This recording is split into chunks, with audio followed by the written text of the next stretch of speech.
يا أيها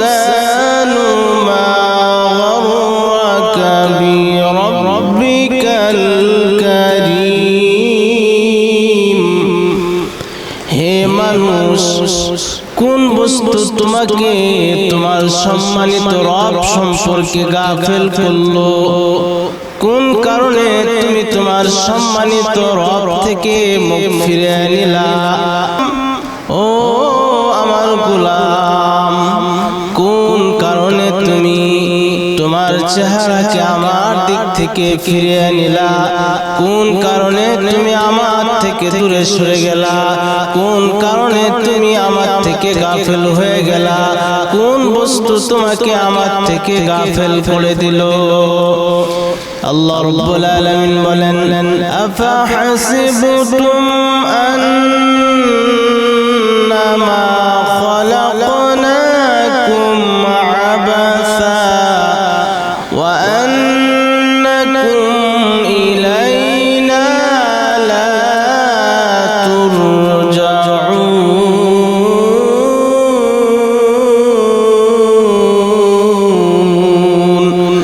সূরা মুমিনুনের 115 নম্বর আয়াতে কারিমায় আল্লাহ বলেন তোমরা কি ধারণা করছো আমি আল্লাহ তোমাদেরকে অনর্থক সৃষ্টি করেছি ওয়া আন্নাকুম ইলাইনা লা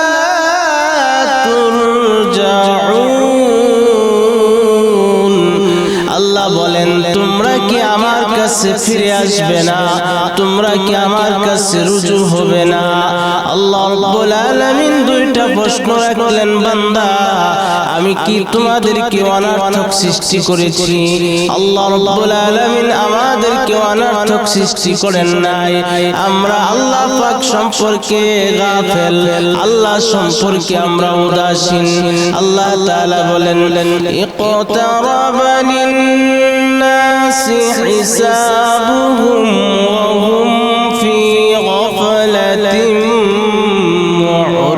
মুরিদুন আল্লাহ বলেন মানুষের হিসাব নিকাশের সময় অতি নিকটবর্তী কিন্তু মানুষ সেই সম্পর্কে গাফেল মানুষ সেই সম্পর্কে উদাসীন মুহতারাম হাজিরিন আমরা আল্লাহর কাছে ফিরে যাব আল্লাহ তাআলা বলেন ওয়া আন্নাকুম ইলাইনা লা তুরজাউন বান্দা তোমরা কি আমার কাছে ফিরে আসবে না তোমরা কি আমার দিকে রুজু হবে না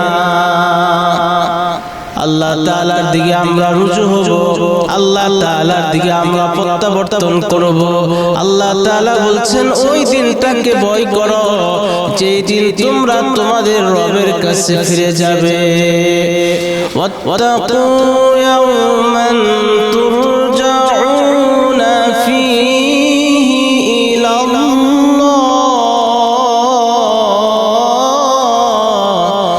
আল্লাহ বলেন ওই দিনকে ভয় করো যেদিন তোমরা আমি আল্লাহর কাছে ফিরে আসবে আল্লাহ রাব্বুল আলামিন বলেন ওয়া মা খালাকনাস সামাআ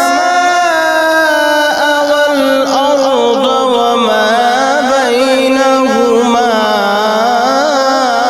বাতিলা সূরা সাদের 27 নম্বর আয়াত আল্লাহ রাব্বুল আলামিন বলেন আসমান জমিন এবং এই দুইয়ের মাঝে যা কিছু আছে আল্লাহ বলেন আমি কোনো কিছুই অনর্থক সৃষ্টি করি না বলেন এই দুইয়ের মধ্যে আমরা আছি কিনা আসমান জমিন এই দুইয়ের মাঝে যা কিছু আছে আল্লাহ বলেন আমি কোনো কিছুই অনর্থক সৃষ্টি করি না তাহলে আল্লাহর কাছে আমাদের জিজ্ঞাসা হইল ও আল্লাহ আপনি এগুলো কেন সৃষ্টি করলেন আল্লাহ রাব্বুল আলামিন বলেন মা খালাকাতুল জিন্না ওয়াল ইনসা ইল্লা লিয়াবুদুন আল্লাহ রাব্বুল আলামিন বলেন আমি জিন আর মানব জাতিকে শুধুমাত্র আমি আল্লাহর ইবাদতের জন্যই আমি আল্লাহ সৃষ্টি করলাম। আল্লাহ তাআলা আমাদেরকে তার ইবাদতের জন্য বানাইলেন। এখন আল্লাহর কাছে আমাদের জিজ্ঞাসা হইল, ও আল্লাহ আমরা কতদিন পর্যন্ত আপনার ইবাদত করব? আল্লাহ রাব্বুল আলামিন সূরা হিজরের 99 নম্বর আয়াতে কারিমায় বলেন ওয়া'বুদু রাব্বাকা হাত্তা ইয়াতিয়াকাল ইয়াকিন, তুমি তোমার রবের ইবাদত করো মৃত্যু আসা পর্যন্ত। এখানে আল্লাহ তাআলা ইয়াকিন শব্দ দ্বারা মৃত্যুকে বুঝাইছেন। এখানে আল্লাহ তাআলা ইয়াকিন শব্দ দ্বারা মৃত্যুকে বুঝাইছেন।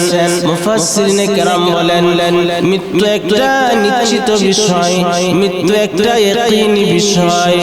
যে নাস্তিক সে আল্লাহকে বিশ্বাস করে না, পরকালকে বিশ্বাস করে না, জান্নাত জাহান্নামকে বিশ্বাস করে না, আল্লাহকে বিশ্বাস করে না, কিন্তু মৃত্যু হবে এই কথাটা অস্বীকার করে না। মৃত্যু একটা নিশ্চিত বিষয়। এখানে আল্লাহ রাব্বুল আলামিন ইয়াকিন শব্দ দ্বারা মৃত্যুকে বুঝাইলেন। আল্লাহ রাব্বুল আলামিন আমাদেরকে সৃষ্টি করেছেন তার ইবাদতের জন্য, তার গোলামির জন্য। আমাদের গর্দানে আল্লাহ পাকের গোলামের রশি থাকবে, আমরা আল্লাহর গোলাম। এই কথাটা আমরা গর্বের সাথে বলবো। আমি কার গোলাম? আপনি কার গোলাম? আমরা সবাই আল্লাহর গোলাম, আমরা আল্লাহর দাস। আমরা আল্লাহর গোলামি করব। কতদিন গোলামি করব? আল্লাহ তাআলা বলেন মালাকুল মউতের সাথে সাক্ষাৎ হওয়া পর্যন্ত তোমরা আমি আল্লাহর গোলামি করবে।